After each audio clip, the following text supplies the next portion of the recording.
France's defence minister pledges further support to Kyiv, while Moscow doubles down on its military aims in Ukraine. Tensions are high between Serbia and Kosovo as Belgrade readies its troops, demanding that the rights of ethnic Serbs in Kosovo are respected.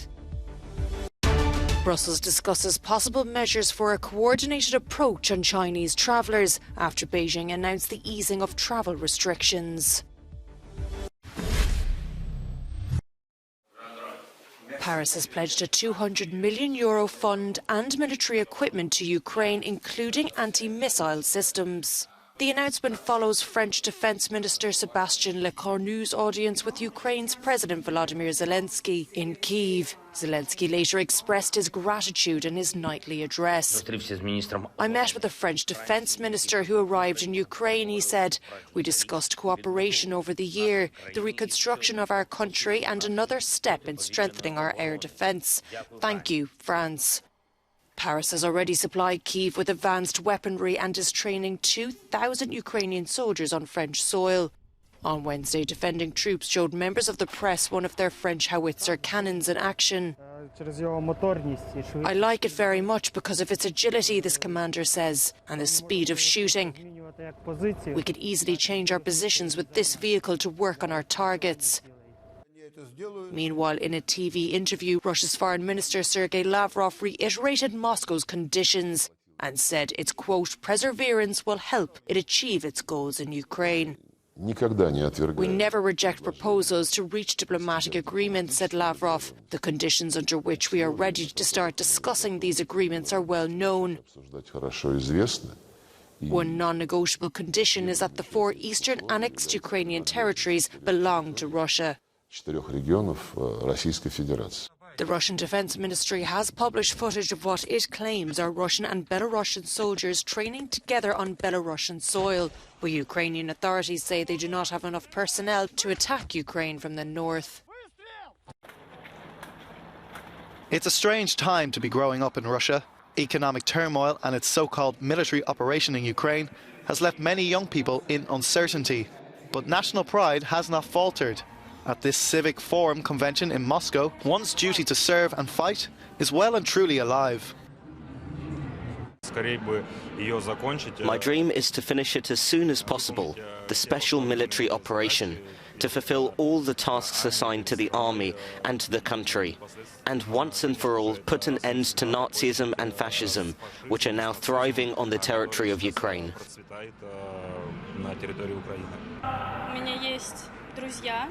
I have friends who are involved in the special military operation, and relatives too. I wish it would just end quickly. That's all. I want my loved ones to return home, and no one else to suffer. But not everyone agrees with Russia's military efforts. Journalists at Doxa, a socio-political magazine, now banned in Russia, argue that Putin's popularity is dwindling. But voicing one's opinion is an uphill task. Young people are no longer able to engage in activism and politics. Young people have practically no space left to express their own opinions.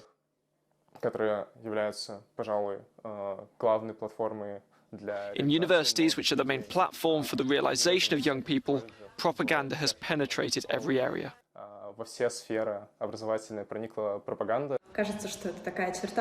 It seems that this is a line, after which there is no longer any understanding of the limits of repression, and if there is some freedom of speech left. Ekaterina now lives in Berlin, and since Russia's invasion of Ukraine back in February, tens of thousands of young people like her have left the country.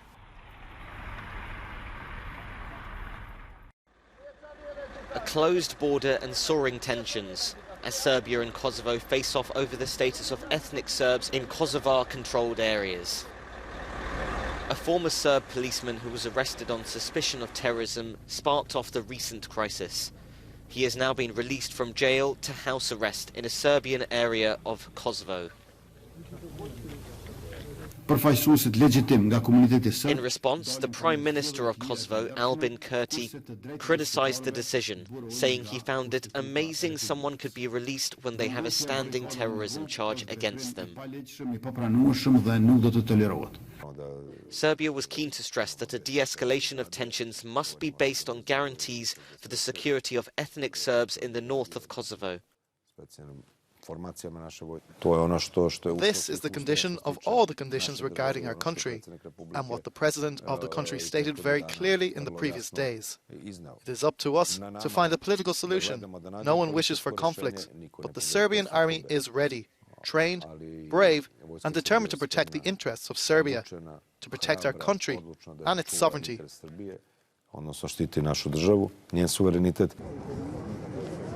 Meanwhile, authorities were forced to close Kosovo's only airport on Wednesday after a bomb threat. No suspects were immediately identified, and no one has claimed responsibility for the threat. Pope Francis says his predecessor at the Vatican, Benedict XVI, is very ill and has asked the faithful to pray for him.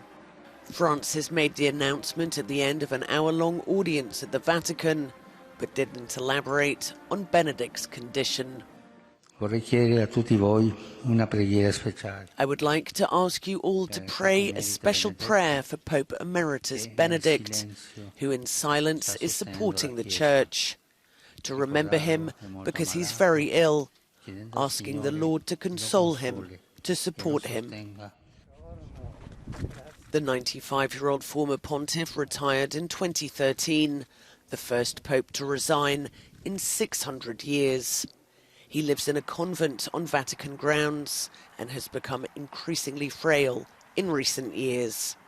A Vatican spokesperson had no further details.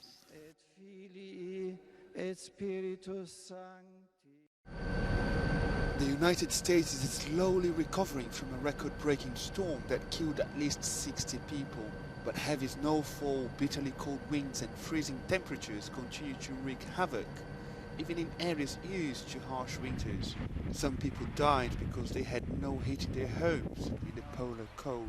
In Buffalo, New York, one of the most affected areas, residents continue to dig themselves out. The roads across the region are still being cleared of snow and hundreds of abandoned vehicles. Buffalo's remaining driving ban is expected to be lifted on Thursday. We've cleared about 70% of streets in the city of Buffalo after this historic storm. Today, our snow fleet, along with other crews, continue their work to clear the roads in the city. Another kind of crisis was playing out around the country as Southwest Airlines was forced to cancel thousands more flights in an attempt to recover from a logistics breakdown. The carrier had to cancel more than 2,500 flights on Wednesday alone, according to tracking website FlightAware.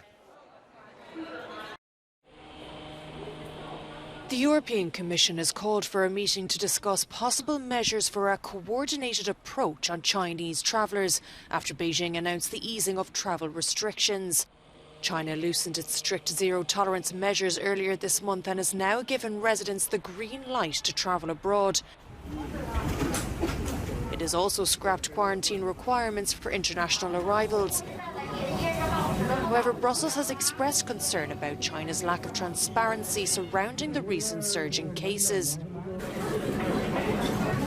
The US, India and Japan have already introduced compulsory testing for all incoming travellers from China amid concerns of new variants. Back on the European bloc, Italy says it will begin to test all arrivals from China and has urged neighbouring EU members to do the same.